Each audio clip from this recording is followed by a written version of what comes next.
Hi, my name is Ambika Grover, and I'm a rising senior from Greenwich High School in Connecticut. I hope to pursue a career at the intersection of the sciences and humanities in the future. Hi, my name is Sarah Pinto, and I'm a rising junior at Barrington High School in Barrington, Illinois. I hope to pursue a career in astrophysics and eventually become an astronaut. Hi, my name is Raut, and I'm a rising junior from Ronald Reagan High School in San Antonio, Texas. I aspire to become an astrophysicist and astronaut, future Martian, when I grow up. Hello, I'm Malithi Sella Kapu. I'm a rising senior from University Hills Secondary School in Vancouver, Canada. I hope to work in materials engineering in the future. Hi, I'm Rishika Porandla, and I'm a rising junior at Capel High School in Capel, Texas. I aim to pursue astrophysics in the future and explore the field of relativity research.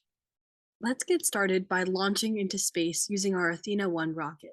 But in this adventure, we'll be going a lot further than just the moon, traveling well beyond the bounds of our solar system and galaxy, zooming out to examine extragalactic relationships.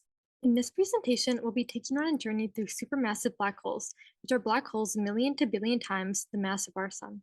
As we head through the asteroid belt in the Milky Way, let's describe our final destination. Our project focuses on finding parts of galaxies you can't always detect using visible light, like the emitted jets of matter and energy that surround supermassive black holes, in addition to measuring the comparative ratios of the active galactic nuclei and their corresponding jet length.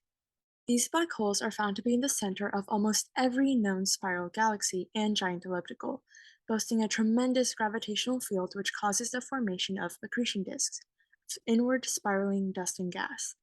Jets of plasma occur when magnetic fields collapse and particles within the accretion disk are propelled into jets.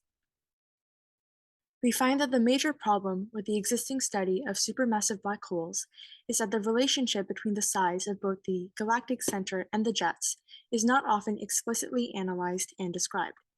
This issue remains prevalent because many radio images that are available to the public contain these imaging inconsistencies that can affect future conclusions. We aim to counter this issue by investigating 1,000 galaxies using the Radio Galaxy Zoo LOFAR software, the basis of citizen science, and use the collected data and images to answer fundamental questions. Specifically, does the given image contain an active galactic nuclei and jets that would be indicative of a galaxy? Beyond this, however, our group stepped beyond citizen science to complete our own investigations, as we'll highlight later in the presentation. It quickly became apparent that the results of our preliminary classification differed from our expectations. We anticipated that a significant portion of the galaxies that were presented to us in the citizen science platform to be already highly accurate or classified by other people, since machine learning was already able to automatically group sources via solid blue ellipses. Instead, we were involved in classifying potential supermassive black holes that no one had looked at before. As we'll highlight in just a moment, the software was relatively inaccurate, which is the reason why human analysis is so necessary. We just passed through our Milky Way galaxy. From a distance, it looks a lot like our neighbor Andromeda, but let's take a closer look and zoom into its central black hole.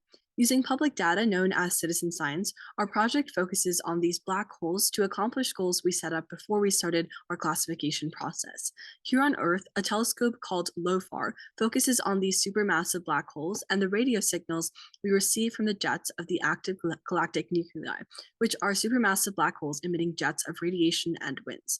LOFAR has multiple stations located across the Netherlands and Europe and has two types of antennas, low and high bands with a range of below 80 megahertz and above 110 megahertz. We can't detect any sources between these 2 points as that is the FM radio band. Let's get a bit closer to this black hole and delve more into the process our group took to break down this task into manageable pieces. Our methodology was based on the idea of cross-examining telescopic archives and analyzing prior research papers. Each member of our team followed a certain order of steps to ensure that we would yield consistent results, which we examined later when the research was done, with each individual classification taking up to 5 minutes. First, we examined the project information given on the Zooniverse website and kept track of any important notes and or mentions. We then created individual Google Drive folders and subfolders for each member of the team, so that each of us can store pictures of each classification we complete, along with categorizing it as a potential measurement source. Once the grouping had been completed, we then further grouped our sources into one we could actually examine by having a visible optical point of origin. Now, using these optical options, members used Adobe Illustrator, the Sloan and Sinbad database, along with the celestial coordinates of said astronomical object to pinpoint its location in the night sky, and overlaid the optical image with the radio sources from Citizen Science website at the same scale. We then converted the redshift to a distance using a cosmological calculator created by Ned Wright from UCLA. After that, using the overlaid image, we will measure each jet and the AGN, getting a ratio as a result, later analyzing our findings as a group. This process was extremely important in maintaining our organization and efficacy as we manage hundreds of data points. In order to help astronomers detect supermassive black holes, we needed to analyze background images via optical telescopes and radio emissions, shown in yellow contour lines. Our interface also has one or more light blue ellipses, where the solid line is the target and the dashed line or lines are nearby radio sources, which might or might not be related to the targets. These areas that the computer believes to be separate sources, but it sometimes makes mistakes in identifying the products of the optical source. We analyzed about 1,000 images by noting which radio contours are emissions of the source, by placing a mark in certain dashed ellipses, and which optical object is the source of the radio jets. We also came across situations where the ellipses weren't related to the optical source in any way, or the image itself could have an error, or a special case where it is hard to make any conclusion. From there, we were able to further classify the type of galaxy we were looking at. We specifically aimed to determine if these were double or single lobed radio sources. We were able to also detect various anomalies or special cases as we previously mentioned. The most notable were as followed. First were artifacts where the radio sources are distorted due to calibration problems. This happens when a bright radio source is close by, therefore possessing a sort of explosion-like effect. The second scenario is when something was too zoomed in, where radio regions go far beyond the borders of an image. Basically, we can't tell what we're really looking at.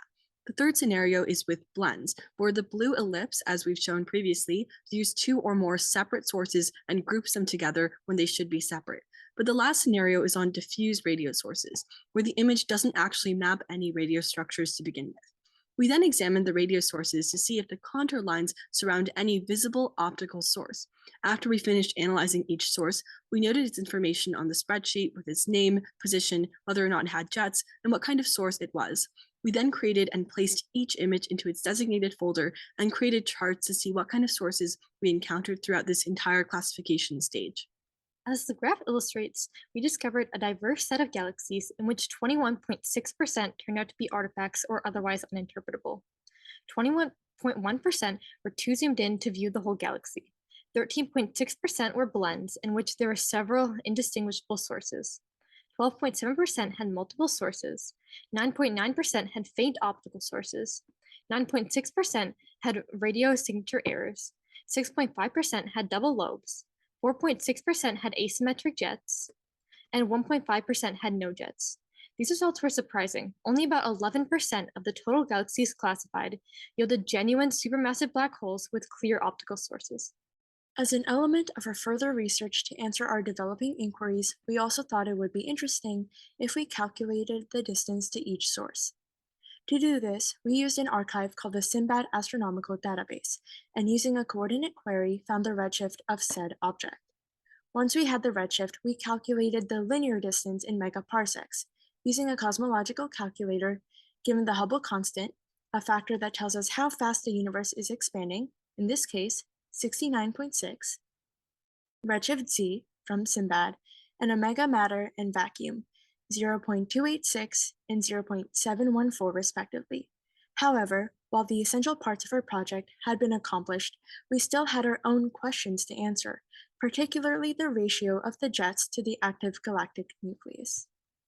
From our earlier classification and procedure stage, we mentioned how we organized our source images into subfolders.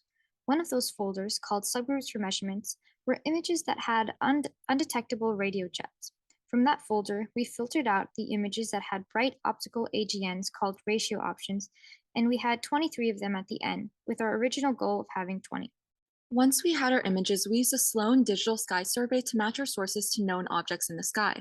Then, after taking a screenshot of the sky from that website, we used Adobe Illustrator to overlay the Citizen Science and the Sloan images, essentially matching up the sources to one another, so we could see the jets at the same scale. We did this to visualize how the jets are scaled relative to the actual image being taken by Sloan. Point of interest and concern during this process was that of consistency, specifically between the five different individuals. The reason why citizen science exists is because machine learning has its limitations. That is, it can determine potential radio sources and group them loosely together in areas bounded by these blue solid ellipses, but it's really unable to determine if they're jets, stars, artifacts, or others. Of the 1,000 galaxies classified, roughly 44 of them were analyzed by two or more group members, and on occasion, the algorithm would cycle it through so that we would classify and make another classification on the galaxy more than once individually. As the graph illustrates, we analytically determined our success rate to be about 90.7% in terms of having consistency when multiple group members analyzed it. This made our group's collective accuracy nearly 15 times more accurate than the best standard machine learning tool used in LOFAR and provides information that is incredibly useful for scientists operating the Galaxy Classification Citizen Science Project. Our goal in the next step of the process was to find the ratio of the length of the jet to that of the AGN, which we measured in centimeters to two significant digits. We took measurements of the length of each jet, measuring variables J1 and J2, the radius of the active nuclei, variable R, and took the average of the two jets. Note that we measured each jet from the farthest end to the innermost radio source to the farthest end of the AGN, not necessarily from one end of radio emission to the other. Once we got our measurements, we calculated the ratios between the radius of the optical source and the distance between the source and the end of the jets. Typically, there are 2 jets per optical source, so we would average the distance between the 2 jets to calculate the relationship with the radius of the source. Looking at our measurements, we can see that there is a positive linear relationship between the radius of the source and your distance from the source to each of the jets, which we expected from the start of the project. As the radius increases, the length of the jets also increases. A larger active galactic nucleus radius indicates a brighter optical center, and a brighter optical center means more energy emitted from the jets. It was at this stage of analyzing at the end of our research that we had began to reflect the entire process. As a group, we encountered many challenges that at the time hindered our ability to proceed with the rest of our research. For example, the Sloan database had difficulty showing us a scale in arcseconds in order for us to make an accurate measurement of the jets.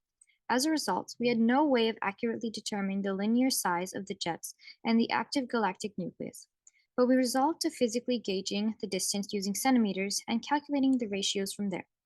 In addition, finding an appropriate website to display the scale of the images proved to be difficult, but we eventually came across the Sloan and Sinbad database suggested by our mentor.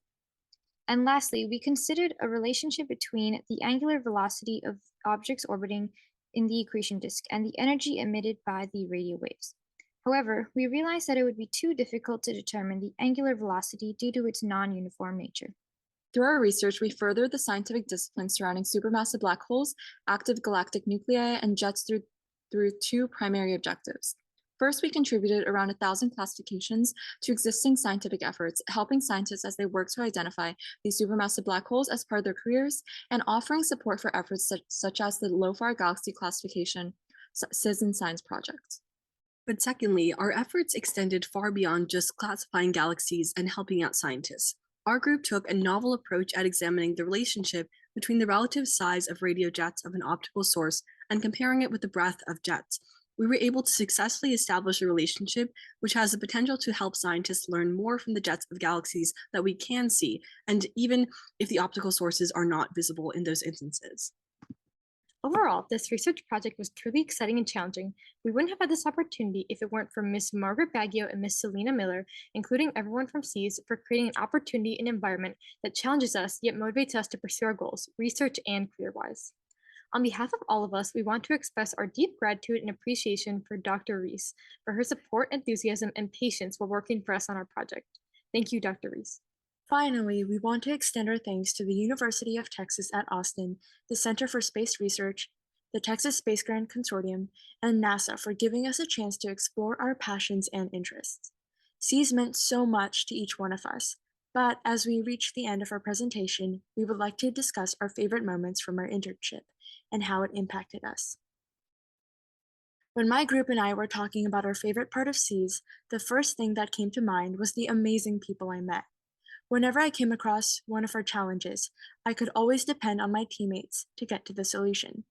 My teammates and I also grew very close with one another over the duration of this internship. I'm so grateful that I got this chance to meet them. My favorite moment of the whole experience was going to see the astronaut training facility at the Johnson Space Center, and my team and I researching and playing card games in the study lounge. C's motivated me to pursue my dreams of becoming an astronaut and going to Mars one day. It made me confident in my abilities, yet humble with accepting critiques. C's was such a valuable experience that I honestly would have never dreamed of taking part in. It's honestly too difficult for me to put into words just how much C's meant to me, and I'll never forget all those late nights researching, thinking we've made a breakthrough, and getting closer with the team along the way. C's expanded on a variety of unfamiliar topics, including blackbody radiation and particle collisions throughout our research. I loved how in C's I was able to visit multiple places as part of our learning, but my favorite location was Johnson Space Center, where we were immersed into Artemis exhibits, which were incredibly inspiring to me. I often had to apply my physics and astronomy knowledge during C's, which solidified my liking for astrophysics as my career path, in addition to improving my collaboration, scientific research, and problem solving skills. Both in and out of our mentorship time, SEAS was an incredible opportunity to learn about all that NASA does. I quickly learned that there are endless possibilities in terms of what we're able to pursue in the future. From being a scientist working at the International Space Station, a doctor exploring the effects of space radiation, or leading the way out on mission control. SEAS truly opened up a world of possibilities that I hope to find myself involved in the future, one way or the other. It's also been incredibly inspiring to see SEAS alumni explore these diverse fields later in their careers. SEAS was an incredible experience for me, not only because of the knowledge I gained, but also because of the people I met. Being able to get research experience in a science field I wish to pursue at such a young age has been an amazing opportunity for me to solidify my career aspirations. My favorite part of this program was visiting the astronaut training facilities at Johnson Space Center, which was very inspiring to see. Overall, participating in the SEAS program has led me to develop confidence and teamworking skills while having fun working on something I'm passionate about. We are now returning back to Earth after exploring an active black hole. Thank you so much for listening, and we're happy to answer any questions you may have.